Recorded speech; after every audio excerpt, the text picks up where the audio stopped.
Hello and welcome to this week's editions of the Sosbans and Sidesteps podcast. Joining me, Big M, as always, the one and only HG Rugby, Mr. Hugh Griffin. Good evening, my friend. How are you? Good evening. Yes, we're back unexpectedly. People thought just when you thought it was over, we're here again. Ha ha ha. To do season reviews and things. And there's just you and me. The other boys who we've done the podcast with over the course of the season, none of them fancies sticking around for an extra round or two. So it's just me and you chatting Scarlets. Yeah, 100%. I was really gutted. I did expect Pringle here. The saying is, once you pop, you can't stop. Obviously, he did. And John fit on a bit of a baptism by fire. His last two podcasts, so I think we need to. He's having his review phase now. We've brought him in. He's had a try. We're going to review and see what he needs to improve on next. But yeah, we're back. We've got a couple of review pods to look into. It's going to be fun. We're going to talk This is about season review positive. part one. Part one of how many we're not going to tell you. It's two. Might be three. Who knows? Who actually knows? But before we dive into that, we have had a little bit of news since the last time we had a podcast, which seems to be about 3 months to me now. It's been a couple of weeks. Is it just the 1 week we've missed off, or is it more than Two, that? I think. Yeah, two. Two. Okay, so the last time we came on, you boys were talking about Sam Wainwright moving to Cardiff. Thank you for noting that I was devastated by it. I'm I am heartbroken. Not gonna beat around the same bush again. So we'll just move straight on. We have announced a signing since then. Tristan Davis from over the bridge. He's he's a young boy. He's I think this is his first senior pro deal. I think he's just come out to senior academy age.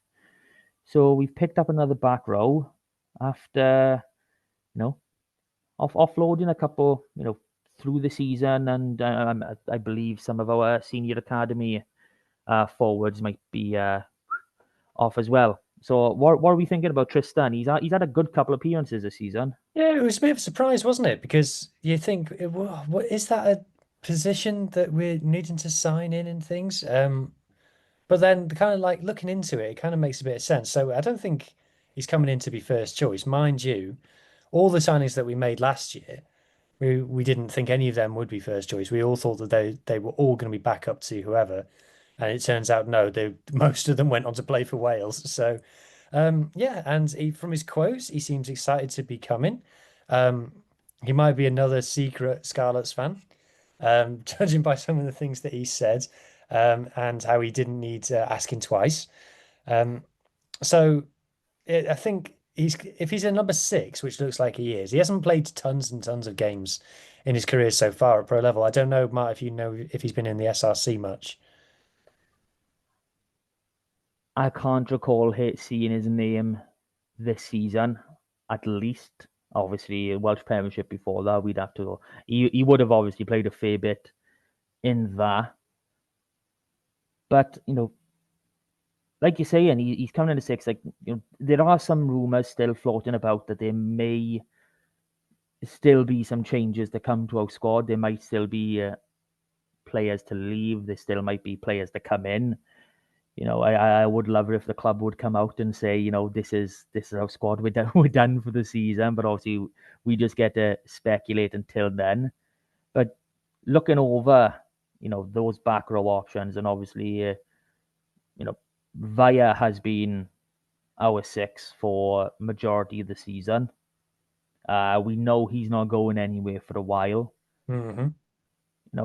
I mean, an out and out eight is probably the one thing that we could have probably done with. Obviously, Tane has transitioned into that eight position this season, Mm. and I'll be honest, as a blind side, I think Tane's not far off. A complete package, but as a number eight, there's a few different job descriptions to work your way through. So he is developing there. So that's the only area needing to look at. So I don't understand quite why we've gone for Tristan, especially when we've let go of Carwyn Tuipulotu during the season, and we've also got Ben Williams, who is stepping up out exactly the same as him, out of the senior academy bracket into the first pro contract.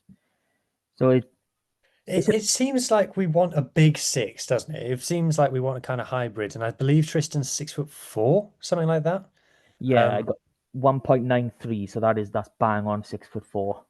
Yeah, he seems to be fitting that kind of profile. You know, a few times this season we played dual open sides, and I don't think that's what we want. I think every time that they've had an opportunity to pick a big six, they've gone that way. So whether that be Max Douglas or Vervita, so I think he probably just suits what we're looking for a bit more than say if we had to play McLeod and Dan Davis. Not that they're bad players, it's just I don't think that's the balance that we're looking for. No, obviously we've talked plenty about balance in the back row over the season and last season as well. To add to that, but on the front, if you're pulling in someone, to add a bit of depth into the back row, you I don't think you can go wrong with someone who in this mold. He's a young player, nowhere near his peak yet. We've obviously seen something in him. The fact that he made it all the way through the senior academy means that other clubs have seen something in him. We don't know what the reasons are for him coming over. Did we compete for him, etc., etc. But I don't know if we're going to see a lot of him. It will depend Hmm. on how our squad looks come that last week of September. Which last week of September. Oh, that's still banging on my head how long we're gonna have to wait. I know it's crazy. We're going to have done these two reviews. It'll be the end of June, and we'll still have two whole months, and then most of another month before we're back.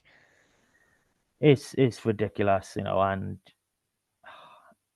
we want to see friendlies as well because obviously this is where you can try and work on your squad. This is I don't understand teams that only go and have 2 or 3 friendlies before season. I can never wrap my head around that.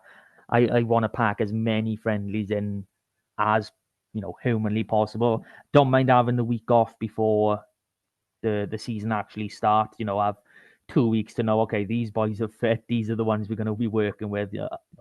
Taking that from Leicester this season, where we had like what was it, 2 or 3 big injuries. I think it was Hardy O'Connor, Archie Hughes, and maybe one other that died from our first 23. Literally the week before the season started. But yeah, even if it's a case of you're running 30-minute games, just get all the boys out playing.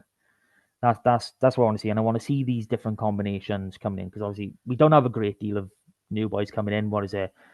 Tristan, who we've just talked about. Dame Blacker, Johan Jones, Jake Ball, and Joe Hawkins. Is that everyone? Think so. I think that's everyone. So we need to introduce these players into it, whether or not they'll be in our first 15 or first 23. They need to be integrated. Obviously there is a little bit of history with Ball and Blacker, but you've got to make partnerships with the whole team, not just the boy you were playing alongside. For Blacker, not just remembering, I played a right with Costello. I'll be fine. Like you need to integrate with everyone, and that's something that I would love to see us do. Unfortunately, I can't see it happening. Hmm. No, exactly. I think that any kind of spare money that we've got left over is better off spent on trying to perfect cloning so we can have two Sam Costellos. That would be nice. I would not be against that. I really wouldn't. Okay. The only other bit of news, it's kind of not news just yet. We are recording this on Monday, the 16th of June. The under-20 squad that will be going to it's not called the Junior World Cup anymore, is it? It's called the Under World 20s World World. Championship. That's one. So that squad is being named on Tuesday, the 17th, tomorrow or today, or even in the past, whenever you were listening to this. And from what I can gather, it looks like we're only going to have 3 Scarlets in that squad. Now, It's not great, but you need to. There's no easy way of saying we do have a great academy system. We've got a great pathway. The national age grade squads, they never seem to be that heavily influenced by the West Walians, for whatever reason that may be. We know there's a couple of boys who weren't fit that would have been involved. Will Evans, and he was named in this training squad, but he's not quite there. Yori Badam, who obviously got injured prior to the under-26 Nations. I've been told people like Sean Jones, who's one that's moving up into the senior academy, he missed the first few weeks of this training camp, and he may have been an outside bet, same as someone like Callum Woolley, who was not quite there, but there was that outer chance. So looking at some of those boys, there's only 100% I can say I know is definitely going, and that's Harry Thomas. Mm. Of our lot, Harry Thomas is the one name. He was inked in before the training squad was even announced. He was always going to be going unless some catastrophic incident happened and he wasn't able to go. Now picking out the other two is quite a job. Do you know the boys that we've got in this training squad? No, I don't. I can't remember many of the names. Was Ellis Price in there? Ellis Price is in there. We've also got Jack Pritchard, Dylan Alford, Keanu Evans, Carwyn Leggett Jones, Jake Bowen. Keanu Evans is a name that keeps coming up. Just people mention him. He's been a mainstay in the Quins back row this season. He has quietly gone along, just doing his business. I want to say it was last Easter, the under-18 Six Nations Festival. He looked really good for How Wales young in is that he? Is he only competition. 19 now? Yeah, this is his first year of senior rugby. Hmm. So born 2006, so he will still be under 20s next season. So that's great for him. Obviously, with the calendar year eligibility for the 20s, it does make it awkward for some boys. The likes of Yori Badam, who is the same age as Keanu, won't be eligible for 20s next year, but Keanu is because they were born a few months earlier. Yeah, I'm not a fan of it, but it is what it is. We got to deal with it. So yeah, like I've been trying to go through and think, which of these boys are going to be going with Harry. I think Ellis Price is probably might be a safe bet.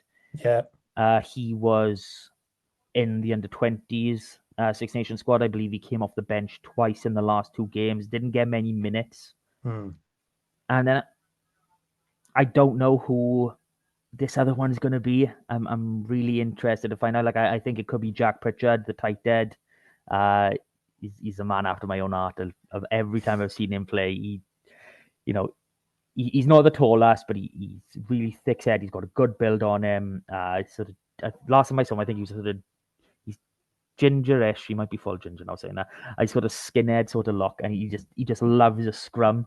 You can just see it in him every time. It's brilliant. There was a comment during one of the under-18 Six Nations. He was just at the ref, scrum, give you a scrum. I just absolutely loved seeing and hearing that. But then we do have someone like Carwyn Leggett Jones, who is only 17. Is his talent that much? They're thinking, you know what? Let's bring him for the experience because he's going to be out 10 going into next season. These are the decisions that, obviously the likes of Sneds and all the rest of the under-20 coaches are going to be going through, or I would imagine they've finalized by this point of the night. Yeah, obviously Carwyn Leggett Jones is the one everyone's. I was kind of surprised to see him named in the 20 squad at all, just because, like you said, he is a couple of years off where most players would be looking to get into that level. And he got a tiny bit of game time against Italy the other night. So I wouldn't be surprised if he didn't go. But like you said, if he doesn't go this time, it just means he's going next time. So it's no biggie either way, really. Well, no, because he's under 17. He's still in the under 17 category. That's what people need to remember about this kid. He'll still got three, well, 3 years and a month left of under-20s rugby. So, realistically, if he does go, he could go to 4 World Under-20 Championships. I don't know if anyone's ever done that before. That would be a nice little accolade to hold. So that's enough of that.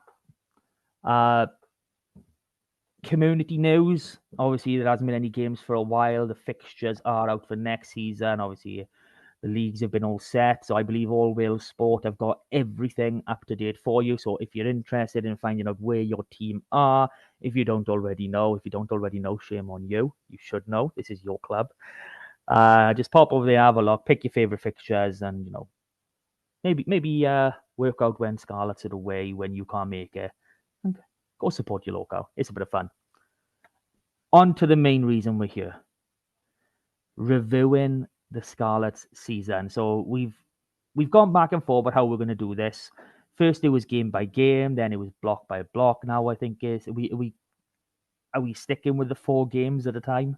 Yeah, we me and Mark agreed ages ago that this is how we were going to format this review, in terms of we'll do 2 parts, and the first one will be a season game by game review. Okay, tidy. And we didn't discuss it again until 5 minutes before we hit record.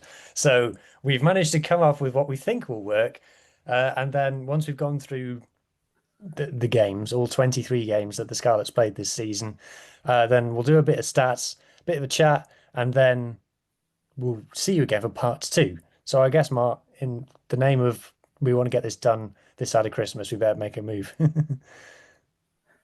Fair enough. This side of Christmas does sound nice. So let's open it up. I know these first 4 games that are coming. I really don't want to talk about these ones. These are probably I don't want to say the worst. Are they the worst 4 of the season? I think there's probably going to be a block of 4 that's worse than these. But we started the season out in Benetton, 20-all draw. I mean, that first game coming off the back of last season, I wasn't too unhappy with that at the time. A bit of hindsight. I'm really angry. But that is, hindsight is a bitch, as they say. It is what it is. Didn't use a lot of our bench in that game. Yeah, but we were struggling to put a team together for that game because I think Johan Lloyd was named at 12 for that game. That's the state the squad was in. Eddie James had gotten concussed in the last pre-season game. Joe Roberts was out with his knee. Johnny Williams was supposed to be on the bench because he was coming back from an injury. Sam Costello pulled out on the day with illness. So they moved Johan to 10, brought Johnny in at 12. It was Max Page at 13. Like, our centre partnership as named was going to be Johan Lloyd and Max Page. Like, I'm goodness me. so glad that never happened. Yeah. That was a sliding doors moment, wasn't it? Thank you for getting sick, Sammy, I suppose. And then you had Jack Davis on the bench with his only appearance for Senior Scarlets so far. No. No, No, he's shaking his head at me, ladies and gentlemen. He started either against Ulster or Munster during the Six Nations. No, he never. Yes, he did. I'll get the game for you now. Bear with me. Was it Ulster? Oh my God, I'm on the wrong bar. Yeah, he started against. Sorry, he didn't start. He started against Edinburgh. My mistake. The game before the Six Nations. Yeah, so this was before that. So this is his first Scarlets senior appearance. Got your train of thought now. I thought you meant end of, like we've never seen his like since. Right. Okay. So anyway, so that's what the team was looking like. Scrap the pod, start it all over. This is that's that's what the team looks like. So it was a bit of a scratch team, and in the end, we were disappointed not to win it. Yeah, I'm trying to remember exactly how the game went. I believe we were in the lead and they clawed it back. Yeah, they had a try with like less than 5 minutes to go, and then they missed the conversion, and that's why it was a draw. Yeah, I mean, and they kicked the ball out as well. They took the draw. Yes. I mean, that seems to be a story of the season. We we have put teams in uncomfortable positions where they don't want to play, where either they want to get off or they want to take the three. They don't want to try and get a try. Hmm. So another big talking point from this game was someone on the bench, not just Jack Davis, Gabe Hawley. He didn't make it on the field, but he had never played a single game of men's rugby up until this. I was at Welford Road for the preseason game where he came on towards the end. Yeah, so he'd never played in a competitive game of men's rugby. Like even for an SRC level team, he'd always played for Brunel University in the Bucks leagues, and I don't even think they're a Super Bucks level team. So that would have been huge. Literally, Kate come in, and his first job. Oh, by the way, you're on the bench against some Italian internationals. Like that would have been as great as the ceiling may be on this kid. He is still a kid. He's 22 now. I want to say he is. That is not a prospect any young front rower wants to have to face. You've never gone up against anyone really more than a couple of years older than you. Here you go. You're in a professional game and you're going up against internationals. That would have been a baptism by fire. Would have been a massive understatement at that point. For sure. And I think just generally the Scarlets, I think it set the tone for the rest of the season in a funny way, didn't it? Yeah, it really did. That disappointment of like we should have won this. It just kept on going. It took a while for us to get past that first hump. Yeah. So shall we move into the second game? Saying that the Yeah. second of this block. So I'm happy to talk about the first 12, 13 minutes of this game. But after that, I don't think anything really happened. Obviously, we are talking about Cardiff at home, where we just absolutely blitzed into a 15-0 lead. What was it, Scored Max? straight from the kickoff. Well, like 12 seconds, something like that. Obviously, another team got jealous, within a couple of weeks and thought, we can't let a Scarlet have the fastest try in the league, and they decided to concede even faster.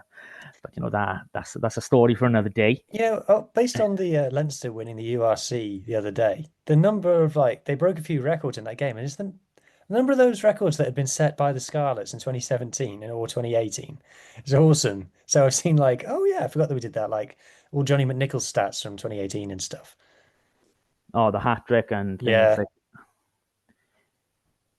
we So were. players who have scored a try and assisted in a final, Johnny McNichol, Geordie Barrett.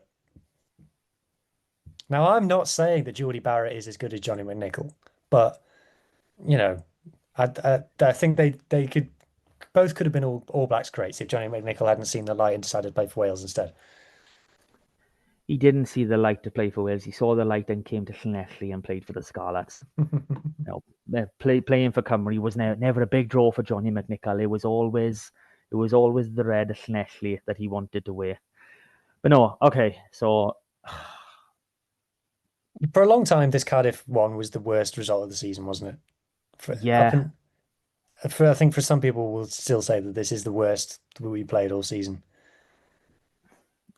I mean we tried to play in this game, which I think makes it worse. There are other games where we took heavier bumps, but we didn't turn up as such. This game we obviously turned up to be 15-0 up after same amount of minutes, well, less than the same amount of minutes.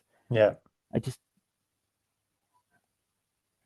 I can't pinpoint why or even how we let that slip. I don't know if it was I a just remember mental thing. podcasting after it saying don't know how that happened because I think we dominated every stat Everything.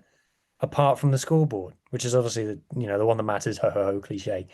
But it was kind of I can't explain how we've gotten battered that badly off Cardiff, and it kind of I think Cardiff fans at the same time were like, obviously they enjoyed it, but they were like, I'm not sure we were we were definitely like that much better than you. So, I think it's probably just better that we move on from this one. Yeah, let's move on. That takes us on to our second home game of the season, which was against Connacht. And again, You in were there. hindsight, was I there for Connacht? Yeah. Yeah, you were. I edited the vlog of you being there.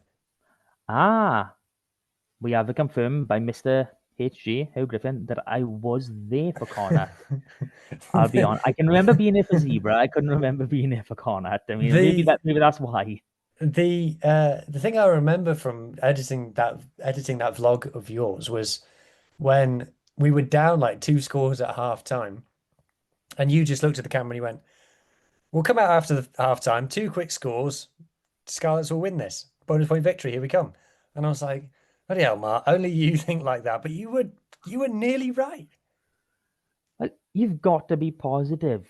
That okay, I know people will say there's realism in it, but I do think there is a bit. I believe in our team. I believe in these players. I believe in the way, like even at that point, that was game three. The way we had tried to play, you know, going back to the season before, you could see already that there were significant differences to how we were trying to play the game. And with those boys that we had on the park, it seemed like, yeah, we could just flip a switch like that and just go and do it. And it was really getting to not get over the line Do in you remember this it one. was Joe and Nicholas chucking the ball behind his own line? Yeah, yeah. I'm gonna bite my tongue by you. I see, because Johan Nicholas has been a great servant to Scarlets. I think he still holds the record for like I think in the professional era as the youngest player to pull on the shirt, 17 years something. I that would need to be checked if anyone does actually know that for sure. So, he's been around for a long time. I think he's still only around 27. He's considering how long he's been around, he's not exactly that old. So yeah, 27 years old, just turned in April. So, he obviously he's been with us since he was like 15 years old. With that first set in, Scarlets under 16s, Pontevedra East. That'd be East. So yeah, he's been a great servant, but I don't expect to see a great deal of him unless we do get significant injuries or significant call ups as the season goes. I, it looks as though the way our centres have developed and the back three recruitment, because let's be honest, Ellis Me and Blair Murray have took the season by storm. That's two players that he probably wouldn't have thought of being Yeah, behind exactly. coming into this season, but there we are. But yeah, that moment, players are allowed brain farts. They're absolutely allowed to have those moments. They wouldn't be human if they didn't. But just it hurts seeing that, especially when you when it's a game as tight as that, and these moments can turn everything. It doesn't have to be a try scoring moment. It doesn't have to be it doesn't have to be a turnover. Just anything that feels like a momentum shift. And it wasn't so much as a momentum shift; it's more of a momentum shift lost. Like we could have gained from that, but we didn't, and that is what it is. 24-23. Do you want to round off the Connacht game? Person who gave away the penalty for us to lose the game by a point was Marnus van der Merwe. I wonder how the rest of his season turned out. I wouldn't have thought very good. Not starting it like that, you can't finish it very well. So that brings us to game four. Game four of this first block that we're going through, and for some reason, game four of the season, we were having our first return fixture against a Welsh club, and that was Cardiff down at Cardiff Arms Park. Needless to say, bit happier with this game. Bit of a better result. We did manage to get over the line for the first time this season was 25-19 was the win. Down to 13 as well for the end of this one. Yeah. This is where who was it, Blair with the cover tackle? He just Yes, ran like on Hamer Webb. ran like 9,000 meters just to catch up with him, which was, outstanding. And again, this early in the season, that did tell you the sort of player the Blair was going to be. He was, that Well, sort of attitude. Carwin said that Ben Murray would score 15 tries this season. In the end, he only scored 12.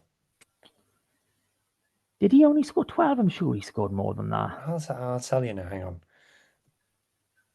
Is this 12 real or 12 by our Well, no, standard? he had a good 3 or 4 disallowed. So he I scored got 13 tries in total, including 2 for Wales. ah. So So he scored 11 for us. And then, but that's he had a good 3 or 4 disallowed as well. well. What I want to add into this is he scored 11 from 17 games. So he didn't play in 6 games. If he played in those 6 games, he would have banged that 15 nice and easy. I'd completely forgotten that Karen had said that. He was a regular part of the podcast at that point in the season. He's completely Yeah, disappeared I since know. that moment. But no, I mean, I think if we do go back and we counted the tries as we were initially, I think he would have gone well into 20. The ones that should have been allowed, etc. He's been outstanding. Obviously, the move to fullback, giving him more time on the ball. Obviously, he's beating a lot more people, making a lot more meters. That is, again, that's something that we're all fighting with. Is this going to be fullback long term? You know, who knows what happens when the next Welsh coach comes in and he goes, well, if he goes, you know what, Blair, I don't really fancy you as my 15. I'd rather you on the wing. Do we then revert? Those sort of questions crop up? And I know you've said that aerially there are some things to work on, and they can be worked on. Just because you're not the tallest person in the world doesn't mean you have to be the worst person in the air, and vice versa. Yeah, well, look at Freddie Stewart, who is the tallest person in the world in the Premiership final on the weekend. Couldn't catch a cold. Exactly, exactly. And I'm a man who can catch a cold. As he currently has a cold. He caught it quite recently out in Cyprus, the posh bugger. Cyprus for a wedding. That's what Mr. Griffin does with his spare time. It's terrible. And you're us common folk. Don't even get to go anywhere. So yeah, back to the game. I just remember being so relieved because after the first 3 games, I'd come on the podcast and I argued that no, we are good. I know that we didn't win, but we were decent. And when we were down to 13 and we were defending for our lives, I was like, I can't go on the pod forward and defend four games without a win, especially because, like we said prior to the season, like we've got a favourable start fixture wise. We need to be getting some wins on the board. So I just couldn't face coming on the pod and talking about it if we hadn't won that game. Well, I don't know if you remember, I said we were going 6 from 6 to start the season. And I mean, we went 3.5 from 6. Yeah, I know, but you said mental things like we'll beat Leinster and stuff this season. That's how crazy you are. I also said we beat the Bulls, didn't I? How far away was I with that? But yeah, back to this. It's like he scored 2 tries. Cowdog, Gareth Davis just seemed to think he was very, very instrumental in this game. He really grabbed it by the scruff of the neck. He took control, and I think he's the big reason why we did actually come away with a victory in this one. 100%. So, block one win. Okay, not really block one, but our block one. Our first block of 4. 1 win, 1 draw, 2 losses. We really should have been looking at 4 wins at that point. Going off the way the games had gone and how we had played, there's no reason they couldn't have been 4 wins. Yeah, I think that's the sentiment after that was kind of both we've missed an opportunity and also the performances were there. Because last season, like when we won games, we were like, we've won, but the performances weren't better. Whereas this season, it was like, okay, we're not winning, but the performances are reassuring. Like we can get on board with what we're seeing on the pitch here. And then as the results started to turn as the season went on, that feel good factor continued, which was nice. Yeah. So that feel good factor does continue. Now we're going into our second block of four, and we do get that Bulls game straight off the bat. So Bulls visiting the park.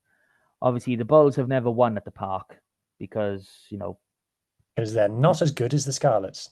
they're not as good as the Scarlets. We know this. I mean, you can just take a look at the most recent results against champions Leinster to know which team is better. So obviously we got to talk about Tommy Rog. He was it was his try was a thing of beauty. Blaze try was great as well. I thought we botched that when he started just running through players after taking that high shot. But everything about that game, I think that was one that really gave me the belief that we can properly go on and we can do things. We can, you know, I thought we were still in with a shout of being, potentially getting a home quarterfinal at that point. Obviously, we're talking fifth game of the season, so it's still well in our own hands at that point. It's just the absolute the guts, the resolve, the physicality, everything we needed to show in this game.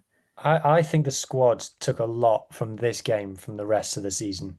I think that this was a touch point for the players for all the big games that we had for the rest of the season was like, look what we can do.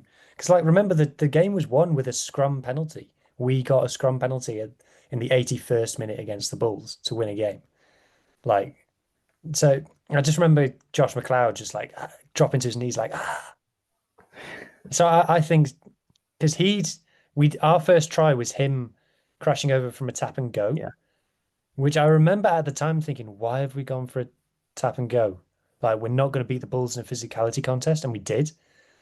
So I just think that this was psychologically massive for the squad in terms of what they believed that they could do, what they realized they were capable of, and just having that to draw inspiration from. yeah, 100%. I still go back to this game as probably the I don't want to say the best win because I do think we had better wins as well. We were a lot better than the opposition. Say like the game following this, the score line itself is just massive. This was 23-22. This was a 1 point game, but everything, like you said, this was a marker mentally. It gave us what we needed. First time we saw Max Douglas at 6, as you alluded to earlier on in the Tristan Davis chat, and getting that big 6, and it worked. Max as a 6 worked incredibly well. It's a big gut in he ended the season early the way that he did. But yeah, this was a magic game. It really was, and I was this close to going to this one, but I ended up going to Zebra the week after. I was like, I've if I'm gonna go on a Friday night, I've got to at least be like at least 99.9% sure of a win. That Yeah. that was my feeling, and so that was the decision making behind that one. But yeah, Bulls game, awesome, absolutely loved it. If you want a game to go back over and really feel what the season was going to be and where it came from, I think that is the game to properly look at. So mentioned it just there, the following Friday night. So this is round 6, and by this point, this was our 4th home game and our 3rd one on a Friday night. Not great scheduling. No, we've So got few. I'm pretty sure we do have fewer Friday night games that next season. I think we've only got two. One, we've got two plus Boxing Day is a Friday. It just happens to be a Friday.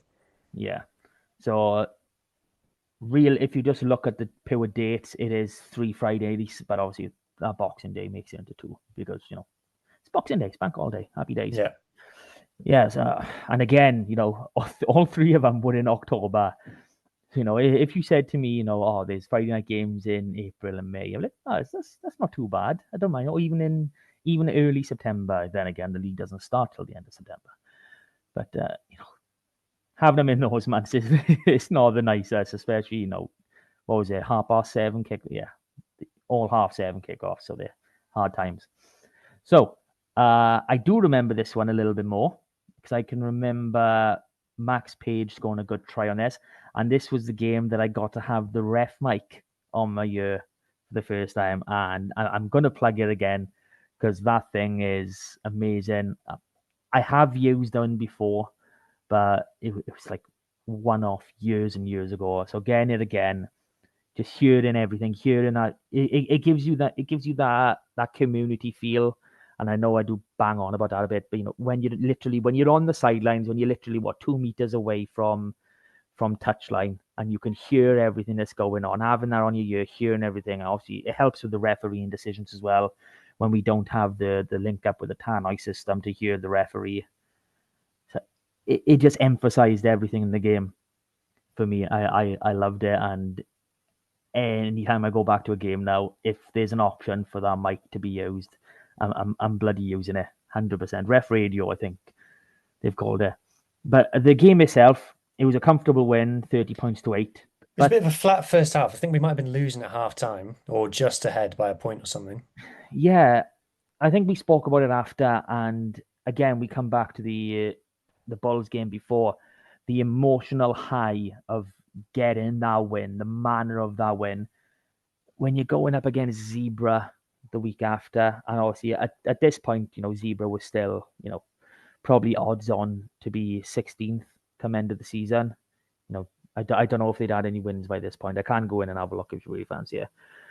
But it's like we've gone from someone who's likely to finish top 2 or thereabouts, beating them on home batch. We're now going against essentially the worst team in the league, or at least the worst team coming into the season.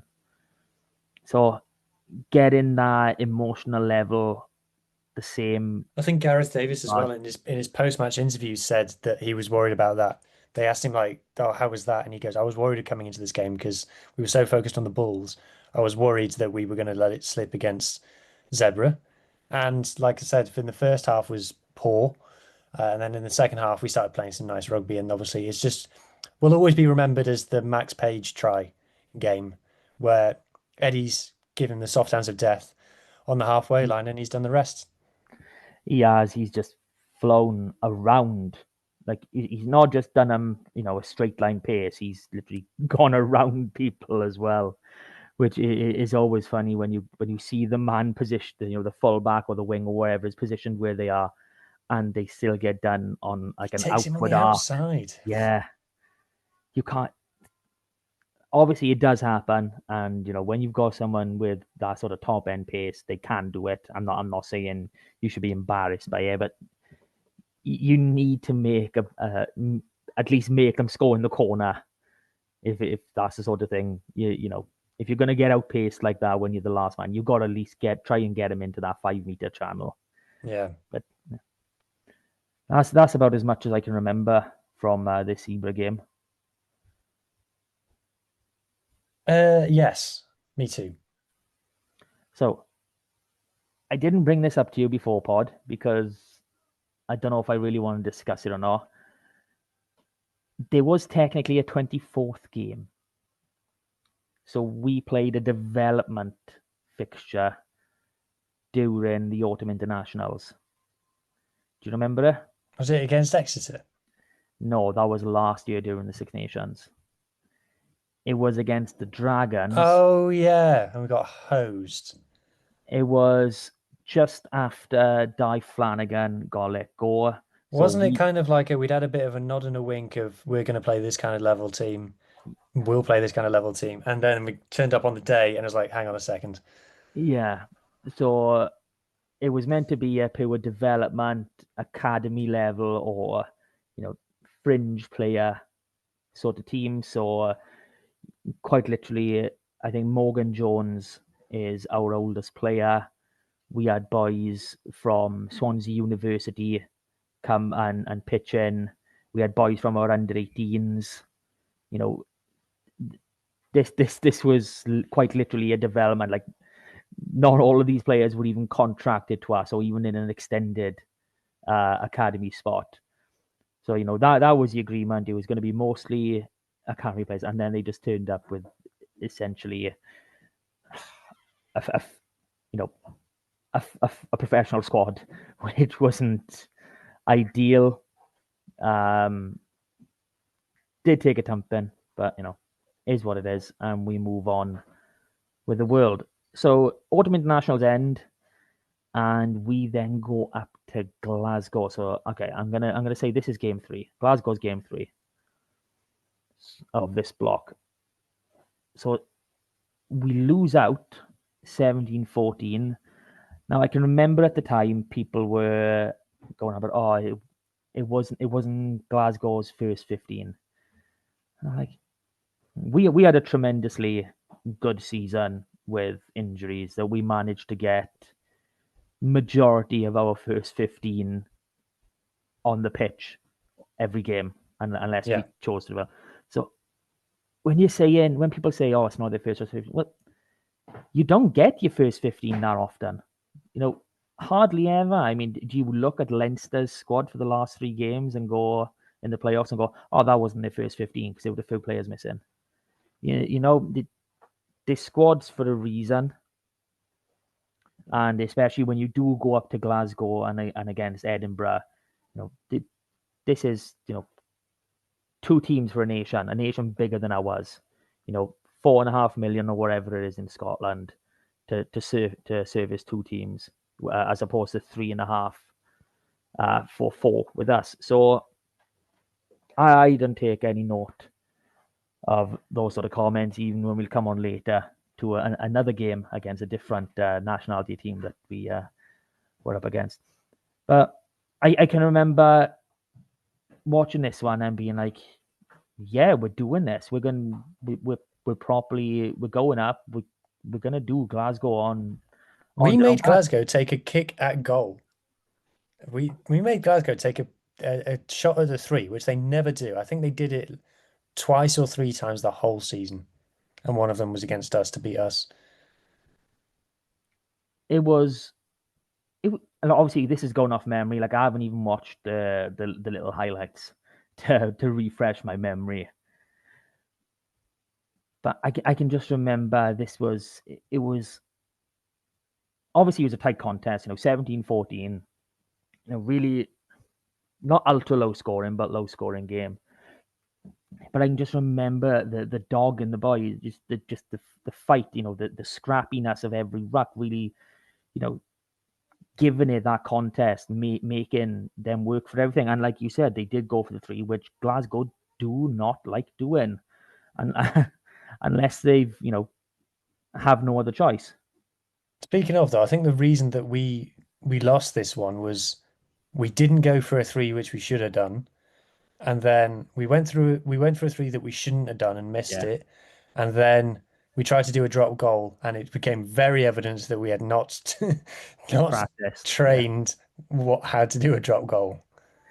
Yeah, there were some funny moments in this one, to be fair, but yeah, it's a nice one to reflect on, because there's not many that go out to Glasgow and win, or even come close like this, because obviously they saw the sort of threat that they thought we were offering. We didn't have a great deal of boys, staying, not playing due to the autumn internationals. I'm trying to think how many didn't actually. I think it was just, is it Eddie James was the only one that didn't play because of that? Oh no, he was on the bench. Never mind. I think we had all internationals back. Okay, there's my point gone straight into the dirt, as always. But no, it was looking back on it, even again, hindsight. Yes, we could have won, and you are right. There were those moments in the game, which you can laugh about now. But I'm just thinking, a win there or even a draw there, how much would that have bolstered us going further again? So Well, even that would have like we would have been in the playoffs with 2 rounds to spare instead of just 1 round to spare. ex- exactly. We'd have been traveling to Glasgow. Oh, that would have been lovely. I would have made that trip. I would have Yeah. 100% have gone to Glasgow. So game four, and we now enter into the European round. So this is the last game of this 4 game block that we're going to talk about. And we need to really pick up the pace here because we are dragging this out. Christ, we said it was going to be a block by block. We are going game by game. You're driving, mate. I'm just answering the questions you're asking me. Oh, okay. Play on. We rotated. So what was it? We had 5 different players come into the starting 15. 3 players come into the 4 players come onto the bench. Archie Hughes returning for the first time. That was really nice to see. Yeah. Sean Evans at hooker. So obviously you wouldn't be faulted for thinking Elias and Marnus were the only people that played hooker this season for us. But Sean Evans, he did manage a small handful of appearances, and I want to say he got a try. I I do think he want to say he did. scored. I think, if memory Yeah, serves, we kind of got blown off the pitch a little bit in the first half. But we managed to get a try right at the end of the first half, and that kind of got us back into it. yeah, And because when then, we were like camped on their try line when we just yeah, as I think the clock might have already gone red as he went yeah. over. I think Bayern had loads of opportunities and weren't converting. And then we converted one of ours, and then it was kind of game on. And then it was another one. Do you remember how we lost this? It was, I think it was Archer Holtz pushed someone off the ball or something, Oh and the yes, referee gave a penalty for it, and Bayern slotted it. It was the softest, most jobs worth decision from a referee I've ever seen. It was like, I think so. It was something like one of the Bayern players had dived over a ruck and hit Archie, and then as he's gotten up, Archer Holtz has given him a no, he just walked into shove, him. He walked into him, if I can remember rightly. and then the referee gives a penalty, and then it's a 1 point win for Bayern. Yeah, I'm glad you mentioned that now because he's just triggered him. I think that was Archer's debut as well. So not a great way to endear yourself to the faithful. But oh Christ, I completely forgot about that. Imagine the game. It could have flipped the round of 16 I result. know, so much could have been different. I know we could have had 2 home games on the bounce. That would have been nice. Extra home games are always good. You got to be at the park. If you can get to the park, go to the park. Fill Mm. the ground up. We need it right now, especially. It's unbelievably important to get more bodies into the ground. And if you can go, go. I will be working my ass off to try and find a way to view as many Scarlets games as possible. It's not going well so far, given the fixture list, but I am trying my absolute hardest. So, block 4, part 3 done. We're now into the third block and the game of revenge. So we've had Oh some yeah, I we've forgot had about this one. we've had some dodgy Friday night fixtures early in the season. We've now got a Sunday home game to contend with, and not just a Sunday home game that you'd expect. We get to play it against a Georgian team. So I think the Who fact we'd never played before. Mm. So I think the fact that we got 6,000 for this one was, brilliant. Sunday, 15th of December. I think a lot of people have got better things to do with the Sundays coming into December. So, well done to everyone that, actually turned up for this one. That's brilliant reading, even though I'd like to see another 50% on it this year. Uh, so yeah, bit of revenge required, and let's be honest, job done. It was literally just that. I remember it being a spicy game. There was lots of niggle. The Georgians were throwing their weight around a little bit, and I remember that bloody Verfafita scoring that worldie from his own 22 that got chalked off for no reason. Um, Apart from that, oh, and Archie scored because it was after because I had interviewed Archie in the week, and then he scored on the weekend. So basically, I beat back line is what I'm saying. Yeah, 100%. And if you haven't listened to that Archie interview, it is a really good one. So, get on the page, search for the Archie interview. The younger kids we're speaking to, like obviously Charlie Titcombe has gone to Leicester now, wish him all the best now. But no, those two boys, same as Kemsley Matthias, you were one with him. They love talking. It is brilliant. The way Archie in particular was talking about other nines. That's just a great listen to anyway. Any point of the year, any time of the season. If you're really missing rugby right now, just go through our player interviews. There's a good few crackers in there, and I gotta give it to who. I loved your chat with Archie and with Kemsley. They were awesome. Fair Thank you. play. So back to this game. Yeah, it was a different prospect, I think, for them because I honestly believed when they travelled last year, they were like, we can actually win this game. And I think it was completely different this time around. God, when we played them last, it's the worst performance the Scarlets have ever put in. I'm not arguing that. I'm really not arguing that.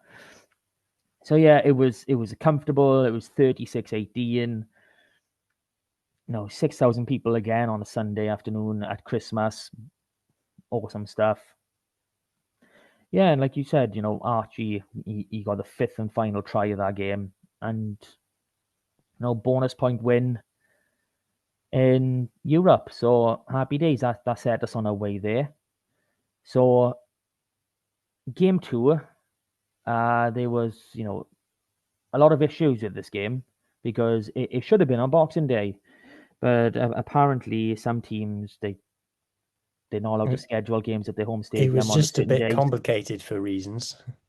for reasons. So we ended up playing on the Saturday, the 21st, which I didn't mind. That was perfectly all right with me. It give us a nice bigger gap to the Dragons game on New Year's Day instead of having a 5-day turnaround that we end up with. Hmm. But the game itself, again, this is another one I'm struggling to see how we lost. Again, it feels ridiculous, doesn't it? And opposition fans must just love it when we lose and we come on the pod and we say we were by miles the better team. By miles and miles and miles were we the better team in that game. I couldn't believe that we lost it. And I remember that I couldn't watch it live. And so I remember I was out with my girlfriend and her parents having pizza. And I couldn't think about anything else other than the Scarlets. And we I came home and I took myself upstairs so I could be on my own when I checked the score. I saw that we'd lost. I saw that we lost by a point. I saw that we lost by a point from a try in the overtime, and I couldn't wrap my head around how gutted I was. It's And then I watched the game back, and we were brilliant. like there were moments, like I can actually remember the days after this because there were moments in this game where the certain players' superiority over their opposite number was just unraveled. Like Eddie James was outstanding. He literally, I want to say he was Kieran Williams and Owen Watkin were the opposite centres, and he put them to shame. I think there was a moment where Kieran came in full tilt trying to tackle Eddie, and he hit Eddie, and Kieran just dropped to the floor, and he was just like, "Well, what are you doing?" It would just, it's funny thinking about them now, but obviously the result did go the wrong way, which obviously that is the stickler. But again, we'd shown so many signs that we can compete, we can do this, and this is what we need to sort out for next year, which hopefully we have sorted in this last half of the season, where when we are playing better rugby, when we are being the better team, we actually win the damn game. Yeah. I think that's got to be key moving forward, and thankfully we have done that in a fair few.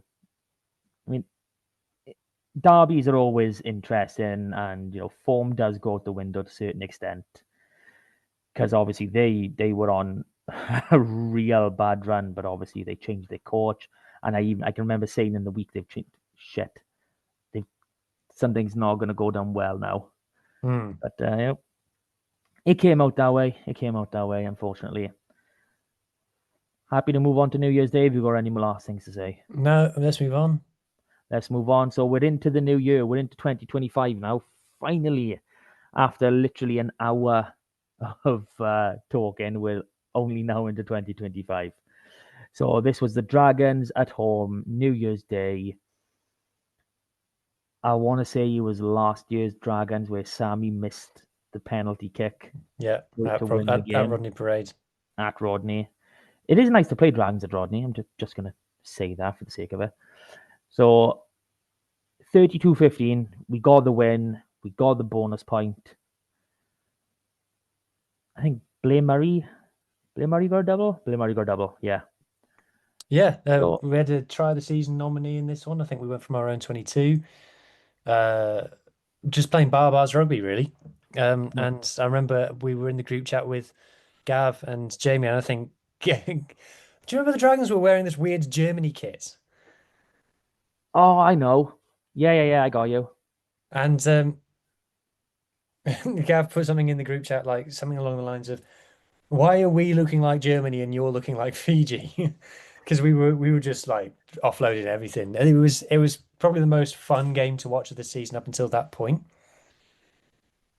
It was really good. I think one thing I note from me this game is because I did actually look into it further for a specific reason. It was that Tane was just lost his head in the last half hour. He was just he gave away like 3-4 penalties for no reason.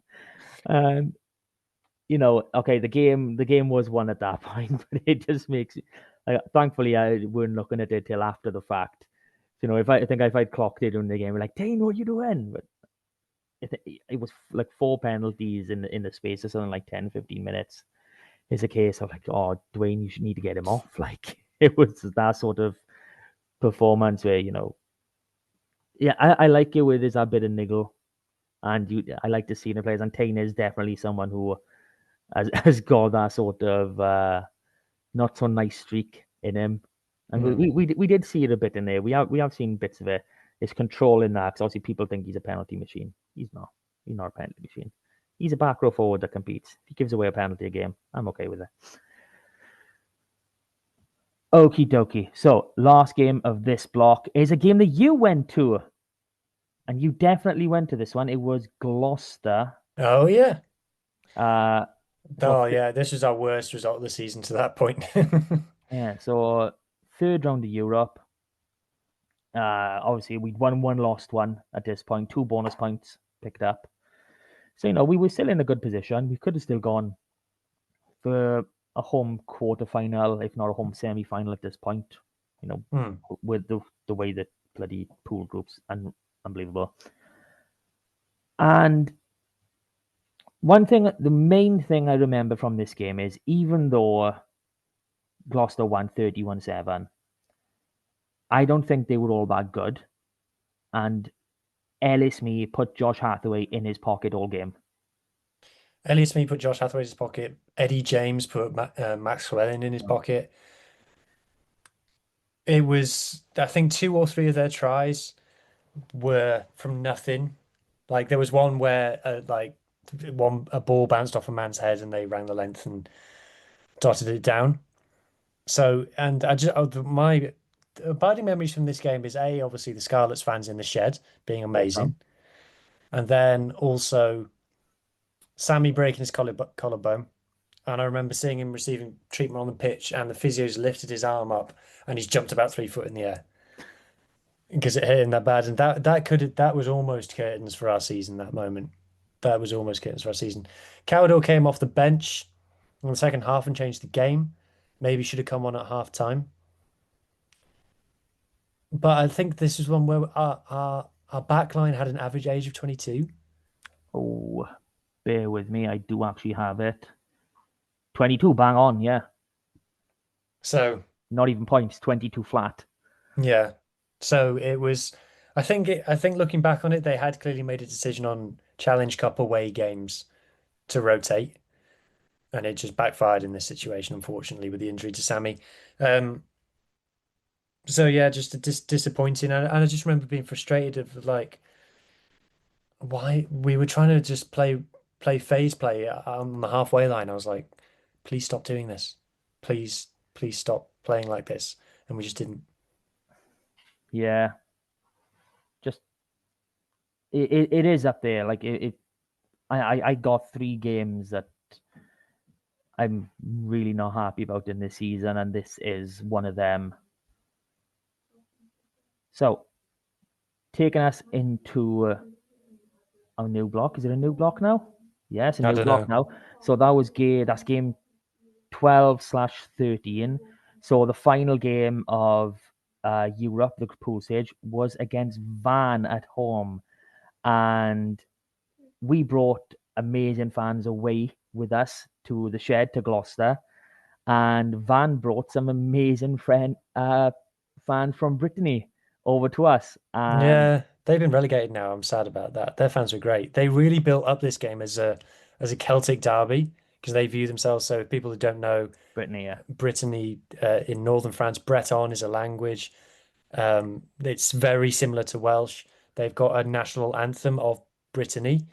Well, I guess it's not a national anthem, but they've got an anthem of Brittany, and it's to the tune of the Welsh national anthem. Um, so great club, great fans. Sad they've gone down, and they were great. They were interacting on socials and stuff. It was fantastic. And I think in the game itself, we smashed them in the first half. I think we scored something like 4 or 5 tries in the first half, Yeah. and then let them massively back into it in the second half and cost ourselves a home playoff game, which was disappointing. I remember that all the fans were really annoyed because we'd had a great first half, but then the game ended in such we were almost clinging on, despite having been like 30 points up in the first half. So people were really ticked off after this game. Yeah, the foot really came off the pedal in that second half, and you are right. You know, we were talking points difference was going to be was going to be what got us that home round of 16 draw, and it was there. I think I'm going off memory here, but I think it was something like 15, 16 points we must needed to win by. Obviously, again, need to go back to try and have a look at what this all was. And obviously, we were in that place because it was that last try, I think, that took it away from us.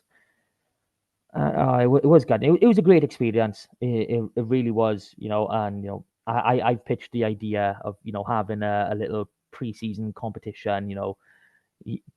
Using this Celtic heritage, getting Van, getting Cornish Pirates, and us, just the one day, pick a ground, whatever it is, 3 40-minute games, whoever gets the most points lifts a little trophy. I think things like that would be brilliant. A pre-season tournament that's done in the one day. I could get behind that. If you rotate that around the 3 grounds. Scarlets one year, Cornish Pirates the next, Van the next, Yeah. and then recycle. I think that's something that fans could really get behind, and you could.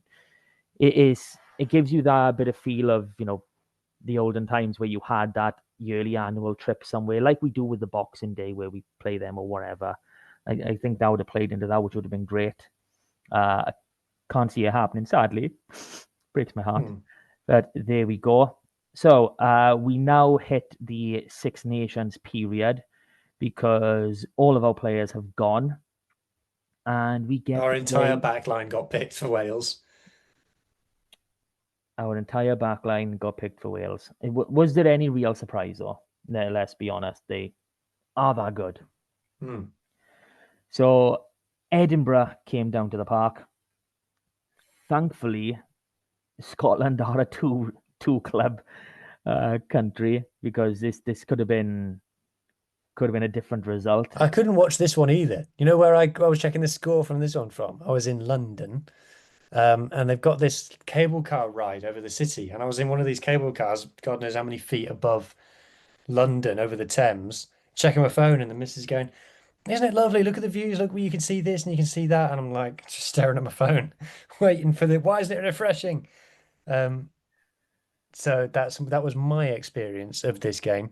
Another one which was squeaky bum time. Another one where fans were annoyed that we didn't get the bonus point. Yeah, I mean, was this Marnus's first try for us? No, I think it was the week. I think it was Van, wasn't it? That he got his first try for us the week before. So it No was idea. great. It was great to see him. get over the line where Josh had been stealing all his tries up to this point. But 30-24 finished. I mean, this, considering like what we've just said, where we lost our entire, 10 through 15, it was kind of to be expected. I mean, we saw Steph Evans for the first time returning, from long time injury. Jack Davis got his start of the season, and then we had a completely new centre partnership, with Johnny Williams and Max Page, where I want to get this right, neither had played against Van the week before. And I want to say Max Page had played the week before that, so he'd been a week off, and we'd been in a couple of weeks for Johnny. So this is not a scratch side, but this was one of their moments where I talk about your first 15. This was the first 15 we had with us, and this is what we went with, and it was enough to get us over the line. Thankfully. Did we go? Was this the game we had a 6-2 split because we just didn't have any more backs to put on the bench? Yes, we did, and we didn't actually use half of our bench either. Sean Evans, Evan Jones, Charlie Titcomb, and Jared Taylor all didn't come on, which is So a 6-2 split where we only used 4 subs. some of them. Wow. Only the Scarlets. And we used Sam O'Connor, Gabe Hawley, Jack Price, and Tane Plumtree. Tane's in there. But the players we used, that is. We joke about our use of the bench, etc., but it is quite funny going back all this. So that was game 1 of the Six Nations period. We had another 2 to deal with in this current block. So Munster away. I watched this one in a hotel room at the Cliff in Cardigan, and we weren't very good. We were on the wrong side of some very Welsh team playing in Ireland refereeing. So before we go into that, there was a reason you were in Cardigan. It was because the podcast. I went last year. You and Carwyn went this year. We've got a sort of annual trip up to Newcastle Emlyn that we've just spontaneously developed. I'm scratching my head as to who I went to go see. I believe you went to go see them play against Cross Keys, led by former Scarlet legend Morgan Stoddard. Didn't you see them play Cross Keys? No, you saw them play Cross Keys. Yeah, I know, but I thought you did as well. No, I want to say it was Bonham Mine. No, I'm gonna. They would have been in Div 1 at that point. No, Champ West, because they were in the Premiership this season. Yes, that's right. I'm gonna have a little niggle. So I just remember that we have got the rest of a podcast to record, and we're going a while already. Yeah, I know. So let's try and be a little bit faster. Not much to talk about from the Munster game. Yeah, we were poor. We didn't enough. This is that one where, like, this was just not great from us at all. And yeah, disappointing, but we didn't have the ball at all. I think we had like 20% possession or something. We never touched the ball. No. Munster weren't even very good. I remember that from the game. Munster were very ordinary at best. Yeah, that is. Yeah, they are lingering memories. Okay, so last game in this block does take us to the other Six Nations game, which was Ulster. And I watched this game from my phone whilst in a pub in London. I was away for a gig with the missus, and I was literally, every time she was going to the bar or going to the toilet, I was literally phone up, trying to watch this game. And it was just disastrous. She's giving me evils now. She's actually in the room. Shit, I shouldn't have said that. So the game finished, what was it, 30-28. We really should have put this to bed.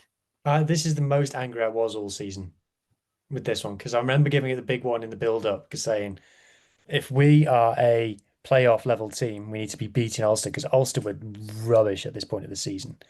And they finished bottom Irish province as well. They finished 14th in the league. So I was like, we got to beat Ulster. And then I think we went 2 scores up early on. I remember Max Page scored one, or someone scored one, and we basically walked to the try line. Like it was easy. And then we just let them back into it. And, it was a classic case of Ulster didn't win it, we lost it. Yeah. And I think everybody was in a really bad mood after this one. Like I was very angry about this. And I think because me and the missus were going out or something, and I'd gone, she'd gone like, I was watching the game and there was something like 5 minutes to go, and I hadn't gotten ready. And she was like, "There's 5 minutes to go. Scarlets in the lead. Can you go and get ready, please?" So I went. I went upstairs to get ready, and I just heard from the living room, "Oh dear." And I was like, right, I think I know what that means. And I came back down, and we'd conceded and the game was lost. And I was so annoyed. I was so annoyed. This is for me the worst one of the season. Of games we could have won. Yeah. No. No. No. Yeah. You've got me thinking now. Yeah, I can't. I can't decide. I can't decide on the spot. It's not me. It's not good for me. Okay, that's the end of this block. Now we come into the post Six Nations block, where we get another Derby doubleheader. But first, we welcome some other South Africans to town. The last time the Stormers came to visit was in the final round of the inaugural URC season, where they went on to win the whole thing. Well done, them. Um, this time round, I didn't see nothing special from them. I We were terrible in this game. It was that we had Munster, Ulster, 3 losses in a row. I think we went from fifth in the table to 10th, something like that. Our points difference took an absolute hammering. Do you remember there was the try in this game? I think it was Zas scored off a line out. He just ran through. Someone fell over and he just ran straight through. And you're like, how does that even happen in a professional rugby game? Like, we were bad in this game. That ironically, that try that the Stormers scored against us is one URC try of the season from this oh, game. oh, happy days. Well, I can't tell you, we were sixth in the league after Edinburgh, and then after Munster, Ulster, and Stormers, we were down in 14th. Like Jesus Christ, those 3 games really did give us a hammering. Yeah, but we were Oh, we were bad against the Stormers because I remember it again. The Stormers tried to throw it away as well, and as they we do. were just awful. Yeah, nothing really to comment about this one. We were obviously bringing players back in for whatever reason from the Six Nations, from injury. Like I can see it, Ellis, me, Eddie James, Tane Plumtree, Josh McLeod, Henry Thomas. They all came straight into the 15. Tommy Lewis returned in this game, so great to see him again. Fan of the pod, friend of the pod, I should say. Love Tommy. Mhm. Gutted he got injured last season. Would have been an international, but there we are. We now have even more uh, backline internationals. So on to the next game, and this was the first of the Derby Day double header, where we welcomed uh, our closest rivals, Ospreys, to the park.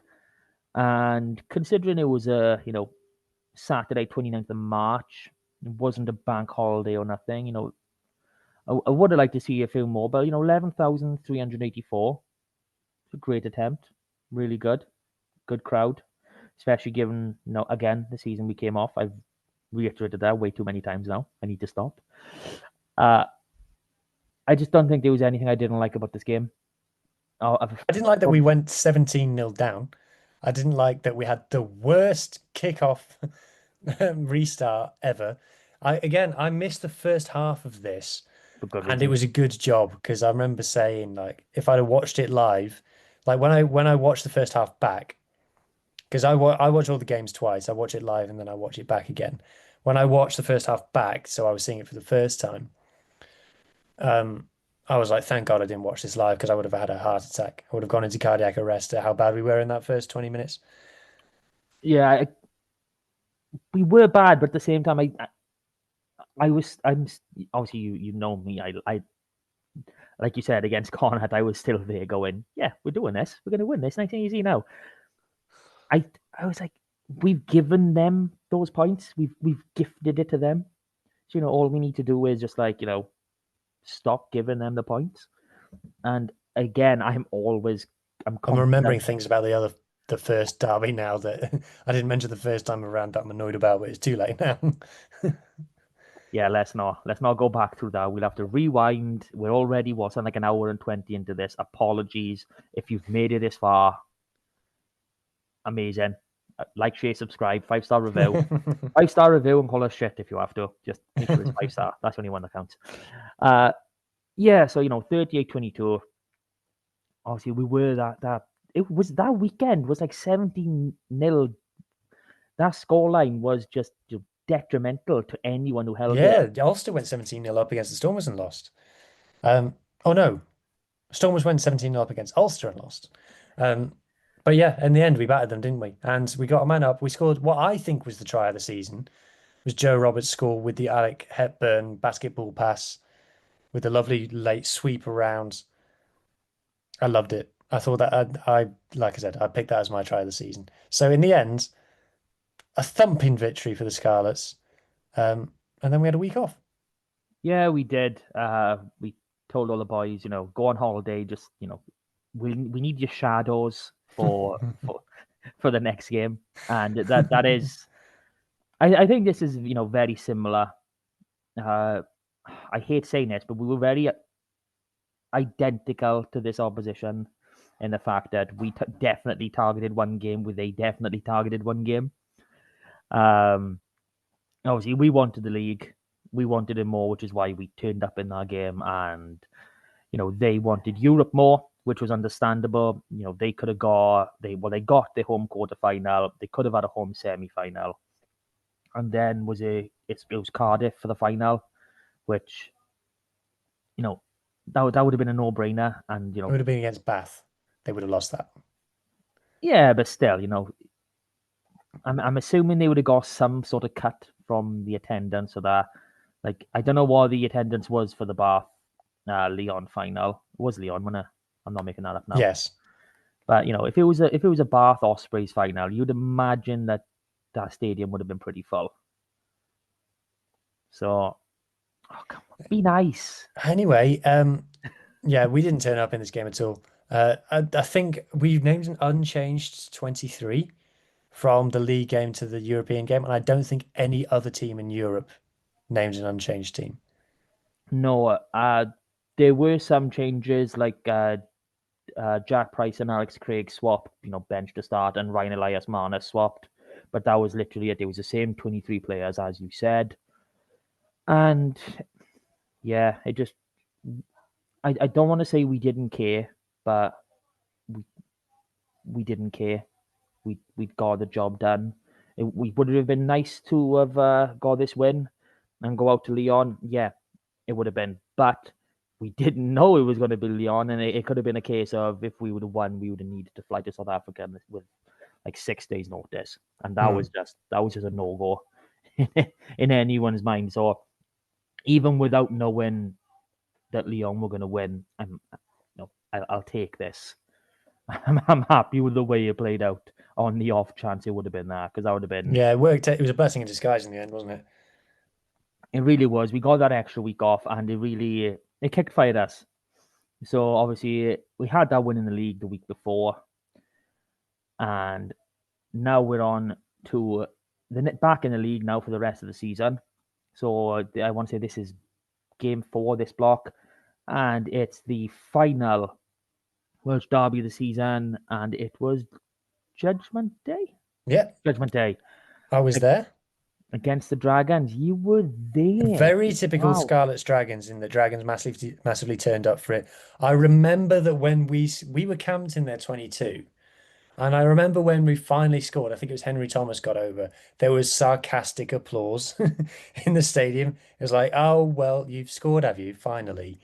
And we were behind for a lot of it. It was one of those ones where you always thought like, we'll win this, but we just made hard work of it, heavy weather of it. And I think it was Tommy Rodge who had this awesome tap and go break. and that kind of got us back into the game. I think it was finished by Verfita. Dragons just dragonsed it up a bit, I'm afraid to say. And yeah, we got the win that we badly needed. And it was the second in a run of bonus point victories that we finished the regular season with. Yeah, So I think it was very much a case of job done, this one, to be honest. it was, and I can remember what you're referring to because that opening 20 minutes, we were just dominating everything. We probably should have had the bonus point try by the time Henry went over. That's the state of what that game was actually like. But yeah, like you said, job done. Two bonus point league wins in a row, and we're now on to the final block where, oh wow, we get another double header, sort of. We get to play Leinster twice in this block. So, first game up is that game at home against Leinster. You know, no, the My best, favorite game of the best season. best team in Europe. Oh, ooh, scary, scary. We're coming to get you. You're not coming to get us. We get you. And that is this. This was a great game. A great game to watch. And the Because I fact had a that feeling that we were going to win. I thought we were going to win going into the game, and then we did. I was so happy. it was, and we reviewed it after, and you can just see this is just one of them games where obviously again I'm referring. Stop referring. We didn't want Dwayne Peel around last season because that's at the state of the season was. That's how poor it was. The worst season Scarlets history. But there's been a few games this season where we've seen how good of a coach Dwayne Peel is tactically, and he literally the game plan that was set up put Leinster to the sword in this game. I mean, obviously you can't get it right 100% of the time, but facts are facts. It doesn't matter what Leinster side you play in. You're playing a top quality outfit, and to win 35-22 is brilliant. Third bonus point win in the league in a row. You know, the the maestro himself, Sam Costello, was back. Great to see him back. Obviously, we also had a debut for a new player. He was only here for a few short weeks. Louis Trevette, currently with the under-20s. Site came from Bristol for a bit of coverage. Sam O'Connor, I want to torn his bicep, I want to say. But yeah, you could just see it in defense and in attack as well, where we knew what was coming and we set up for it and we defended and attacked so well and we negated a lot of what they usually do, which again, brilliant. Love this game. Probably Mm. probably one of my favorite results of the season. My favorite game of the season. Absolutely. I watched this at my mum and dad's house, and they were like, "Oh, you enjoy this, don't you?" And I was like, "It's not normally this good." You can't be telling them stuff like that. You need to make Yeah, them come to the no, park it's as like well, this every man. week. I mean, yeah. Uh, Um, Okay, so we're now coming into the end of the regular season with a nice little trip down to South Africa. Yet to win in South Africa in the URC era. So first this is up, turning into the where did Hugh this impressive how good my memory is, isn't it? This is where did Hugh watch the game show. I didn't watch this game. I was in Provence whilst this game was being played, and so I was following the score. I remember that we'd had a massive lunch. I was there with my mate. We'd had a massive, massive lunch, and then I was having another beer after it. And you know when you feel like someone's inflating a balloon inside you, and it's like I'm going to die any second now. I was feeling like that, and then I had the stress of the Scarlets playing happening at the same time. And I was just following the score, and the BBC app wasn't updating, wasn't refreshing, and I was like, "This is hell."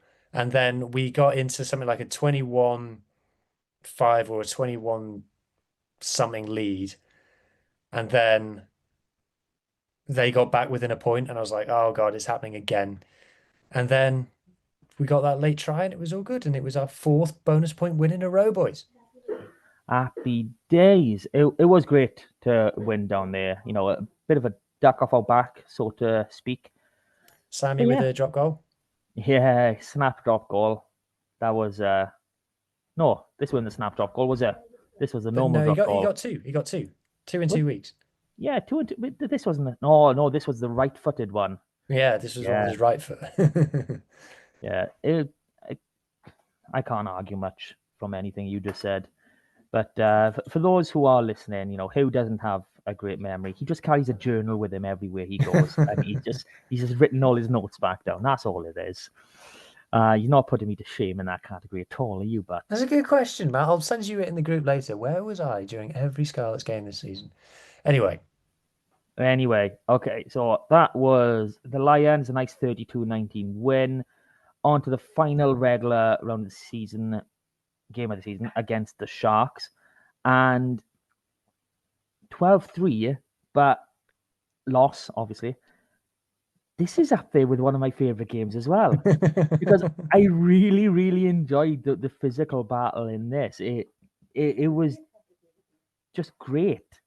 Like, obviously, there's moments in it, like, Sammy tackling, was it Van Rensburg, and just no, what was his name? Esthazen. Esther Hazen, that's the one. So many South African names, big centers, all of them. Um, Left-footed drop goal. yes, left-footed drop goal, the snap because he swapped sides. This is the one I was just referring to. Yeah, that were our only points of the game, wasn't it? 12-3, only against 3. So, realistically, and I'm saying realistically, we had multiple opportunities in this game to score a try, and we looked like the only team that was capable of scoring a try. And it is a big gut in that we didn't get over the line, but it worked out with the draw and everything.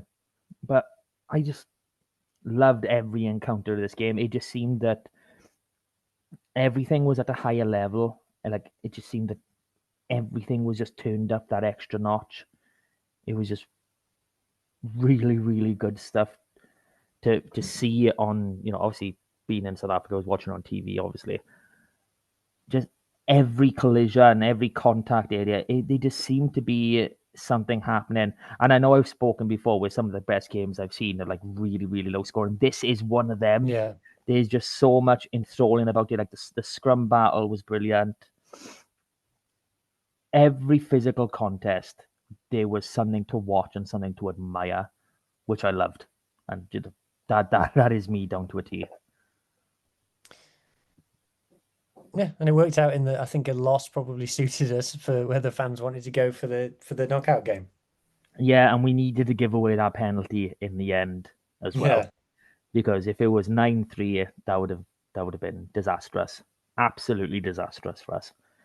So the game 23/24, depending if we're including that. We're probably bugger it. So last one, we're going as fast as we can. We're really sorry we've taken so long. This wasn't meant to last this long. It was a nice little trip we over don't to really need to Dublin. talk too much about this one because we've spoken about it recently anyway. But just, I think the only thing to say about this is how good does this performance look based on the last two games that Leinster have played since? Well, it's very simple to see that we are the second best team in this league. And I know you posted it out on socials. You look at the semi-final result against Glasgow and then the final against the Bulls. Neither of those sides troubled Leinster at all. Mm, And there wasn't a point where Leinster, were worried. Like, don't get me wrong, in our game, I don't think there was really too much time where Leinster were thinking, okay, we're really up against the year, but we did start pushing them in that direction. yeah, And I do feel any other venue, any other country in the world, I think we win that game because some of the decisions were wow. And I know you have your opinions on the blah blah blah. Everyone's has their own opinion, and things need to be more clear cut. But yeah, so much happened in this game. But this again, I know it's Leinster twice, and you can say, "Oh, the tactic," but we've gone from squad Leinster to first team Leinster, and we haven't looked any different. I mean, you talk about the pundits that were talking, even the night before, they were just assuming, Leinster are going to walk over us. And, that 100% didn't happen. I do feel we have to talk about the halftime try, Blair Murray and Ellis Mee just launching down the Geordie pitch. Barrett did an impression of it after he's seen it. He's run about this far behind Blair Murray watching him do it, and he's thought that looks like fun, and he's done it in the grand final. Exactly. But the thing is, Blair just done it there and then. It took Geordie 2 weeks to figure out how to do it. But yeah, that's just a cracking try. The way you watch him running, synchronized, slowing down, and then speed back up. I mean, the pace on the boys, fair play to them. That is immense. But yeah, that was our season over and done, and boom, boom, boom, boom. Anything left to add now? Can we let Just these have, just have a quick glance at the season stats because this doesn't really fit into part two. Everything So fits into part two. so this is from the URC stats page. I'm not going to do the Opta ones. The Opta ones are a bit too much. But so attack, the URC stats page ranks us ninth in the league. Now, a lot of these stats I'd kind of like take with a pinch of salt because we're a team that plays without the ball. So all of our like meters made, defenders beaten stats are going to be low because we don't we don't have huge possession during the game. But I Yeah, think the one for me is try scored 53, 12th overall. We need to score more tries. I know, look, that doesn't sound like analysis. What do you think of your attack? We need to score more tries. But I think try bonus points is something that we made, apart from in the last bit of the season after Sammy came back, is something that we made a real meal out of this season. So I yeah, think going into next season, we need to score more tries. that is obviously a blatant one. I mean, when it comes to meters gained and defenders beaten, I mean, you need to look at individual games. We do win those metrics in a fair few games. It's just a case of when we lose them, by God, do we lose them? And obviously that's why you can see this sort of reflection here. But yeah, you can see that there's a lot of improvement still to be made, which okay, it's not ideal, but at the same time, it's I was great. saying it in the first half of the season. It proved true that our try of the season compilation was amazing. We scored some Yeah, amazing tries, especially like in the last Leinster game. It was just a bit short. We did. yeah. I mean, you're looking at that, and we scored less than 3 tries a game on average. I mean, I'm assuming this does this include the playoffs? I don't think it does. Well, even if it does, 18 rounds, the 3 tries a game would be 54 tries. So when we're not hitting 3 tries a game, that is a concern Should for we say that's the target for next year? 3.5 tries a game. three and a half. I can go with 3.5. So what would that be? 63. So an extra 10 tries. Yeah, that's not bad. I can go for that. Excellent. Dwayne, there's your challenge. Defense, best defense in the league, according to the URC website. Now, I should say that there's lots of ways to measure defense. The URC website, when it's measured defense, does not take into account how many tries you conceded. That is not part of the calculation. So tackles made, the third most. Tackle success, the fourth best.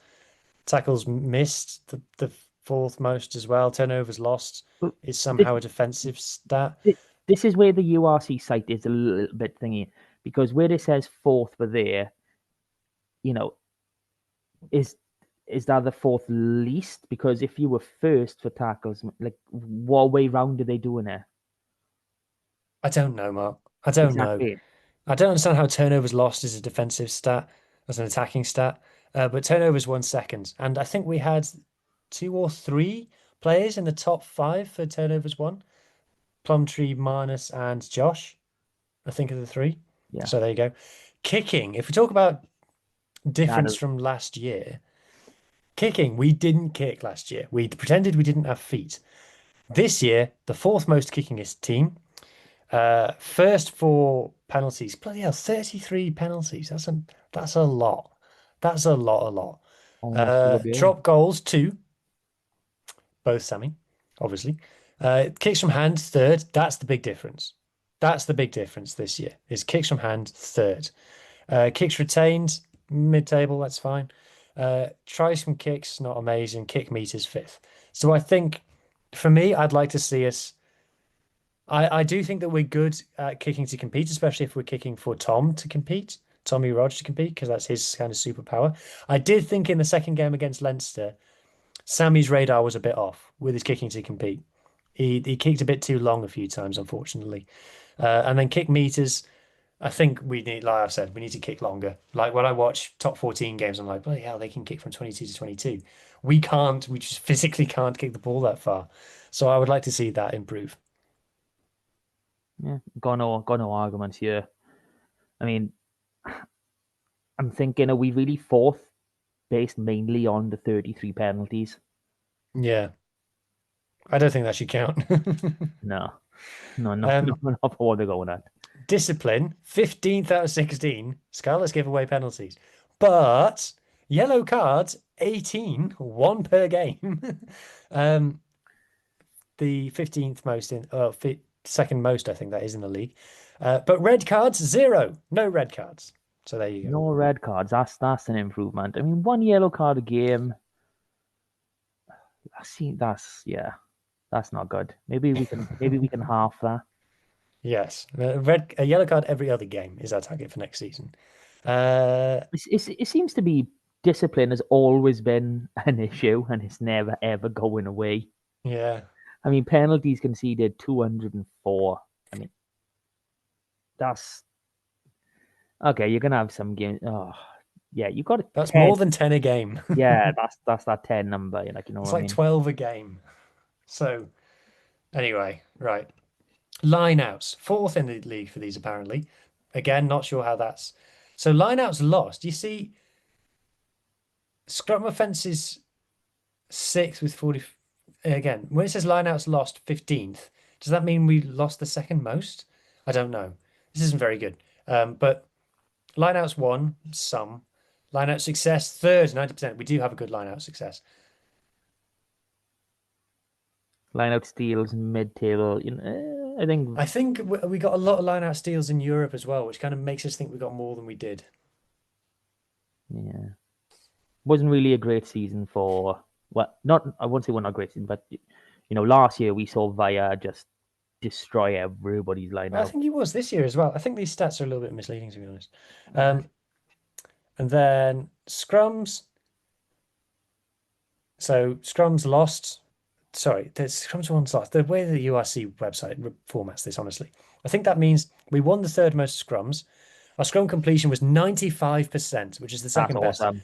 That's pretty bloody good. That's And awesome. then scrum penalties won, not that many, but we're one of those teams that's more trying to restart play rather than trying to milk a penalty at scrum time. Yeah, when it's your put in, which is what these scrums are really looking at, Yeah. you don't unless you're literally in your own 22 on your own five.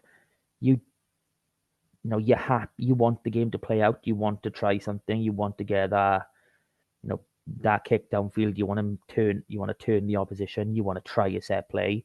So I'm not really bothered by scrum penalties. One, the completion.